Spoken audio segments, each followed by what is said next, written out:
ఇక ఆదిలాబాద్ జిల్లా ముఖ్రాకి రైతాంగం యూరియా కోసం వినూత్న నిరసన చేపట్టింది. తమకు సరిపడా యూరియా ఇవ్వకుంటే ఉరేయండంటూ చేతులకు బీడీలు వేసుకుని కళ్లకు నల్ల పట్టీలు కట్టుకుని ఆందోళన చేపట్టారు. ఇక కాంగ్రెస్ ప్రభుత్వంలో యూరియా దొరక్క అవస్థలు పడుతున్నామని, రబీ పంట వేసి 2 నెలలవుతున్నా అందుబాటులో లేదని వాపోయారు. ఇక సహకార సంఘాల్లో యూరియా లేక ఇబ్బందులు పడుతున్నామని, కేసీఆర్ పాలనలో ఆటో డ్రైవర్ యూరియా తెచ్చి ఇచ్చేవాడని గుర్తు చేసుకున్నారు. ఇక రైతులకు పాత పద్ధతిలో సరిపడా యూరియా ఇవ్వాలని వారు డిమాండ్ చేశారు. రేవంత్ రెడ్డి గారికి మనవి చేస్తున్నాము. ఆదిలాబాద్ జిల్లా ఇచ్చోడ మండల్ ముక్రాకే గ్రామం నుంచి నిరసన తెలుపుతున్నాము. యూరియా దొరకక రబ్బీ పంట వేసి ఎన్ని రోజులైంది.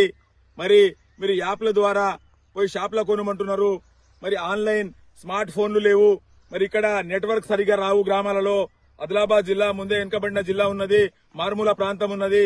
మరి అక్కడ మరి ఇసుంటి వృధాప వాళ్లకు తాము రాదు, ఎంతో ఇబ్బంది అవుతున్నది. కాబట్టి వెంటనే మీరు పాత పద్ధతిలో గత ప్రభుత్వం ఏ విధంగా అయితే రైతులకు సరిపడే యూరియా అందించిందో అదే పద్ధతిలో యూరియా అందించాలని ఆదిలాబాద్ జిల్లా తెలంగాణ రైతు పక్షాన ఈరోజు డిమాండ్ చేస్తున్నాము. ఈరోజు నిరసన పట్టీలు కళ్లకు పెట్టి మరి ప్రభుత్వానికి నిరసన తెలుపుతున్నాము.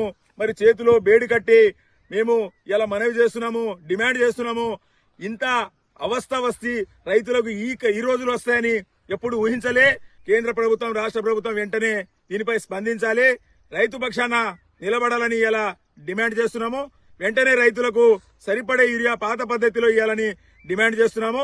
జై తెలంగాణ.